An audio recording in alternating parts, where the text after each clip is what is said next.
So, good morning mga idol.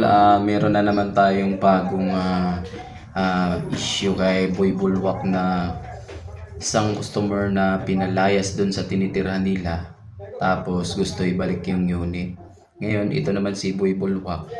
Ayaw na niyang tanggapin dahil nakapa-reserve na daw sa kanya. Yung si tatay naman gusto ibalik sa kanya yung unit. Ngayon, bibigyan natin ng reaction kung bakit ibabalik ni tatay itong unit na to kay Boy Bulwak. Siguro si tatay alam na niya ang sira nito at ayaw niyang sabihin. Ang dami pa niyang dahilan para maibalik man lang kay Boy Bulwak. Eto mga idol, panoorin nito ito. Ano yun, boss? Yung mahirap po siya, pinapalayas ako doon kasi yung tinitirahan namin nakasakla. Ngayon, bukas na, may diferensya. Ibalik ko na lang, boss. Bahala na yung Ay, hindi ba pwede yung boss at gumastos ka na dyan? Pwede naman, antayin mo muna mabenta bago may balik sa'yo at mabenta lang sa akin yung tropa kay JH yan. Kay JH yan? Oo. Kaya nga, ibalik ko na lang, boss, kahit nakarehistro na yan. May boss, pinareserve mo na yan. May gusto nga kumuha 120. Mayroon ba? Di Oo. Mas mabinta mo pa yan. Hindi, boss, ubo ko utuin, hindi ako tanga. Boss, ubo ko utuin, hindi ako tanga. Boss, ubo ko utuin, hindi ako tanga.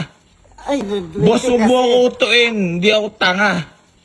Ay, hindi. Hindi nga, boss, hindi nga ako tanga. Boss, explainin nyo muna ako. Sige. Tinawaran nyo yan. Tapos pinareserve nyo, may gustong kumuha, hindi ko na ibigay doon dahil pinareserve nyo. Hindi yan pinareserve. O tapos magbabago isip, kaya nga, binayaran mo nga. Ng buo.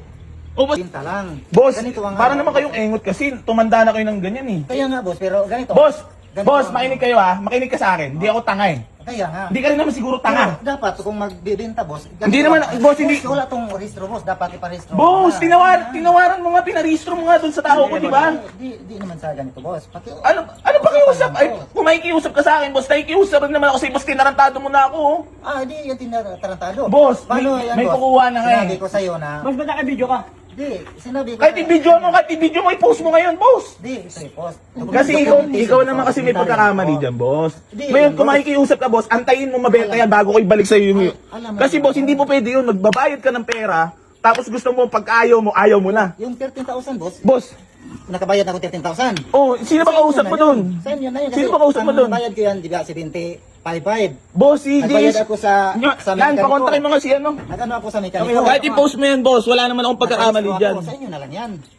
Ikaw pa mapopost ko. Mapapahiya ka dito. Maniwala ka sa akin, boss.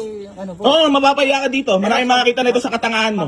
Mabait ka, boss. Mabait talaga ako, boss. Sinasamantala niyo yung pagiging mabait ko eh. Galit ka ngayon. Hindi ganyan. Boss, sino ba nun? Boss, galit ba ako? Hindi naman ako galit. Galit, tingnan mo yung... Nagagalit ako sa'yo kasi nga, parang ang ano, boss. Di inamin mo nagagalit ka. O sige, kahit i-post mo ngayon na.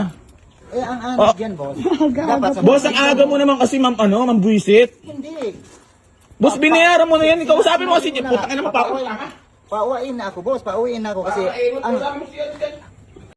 So mga idol, yun na nga, inalisan na ni Boy AC Garage yung buyer niya. Dahil tinakasan na niya yung yung problema niya. Tinalikuran na si buyer niya, si tatay. Kayo anong masasabi nito kay Boy Bulwak mga idol? Comment na kayo sa baba para malaman ko kung ano yung masasabi niyo.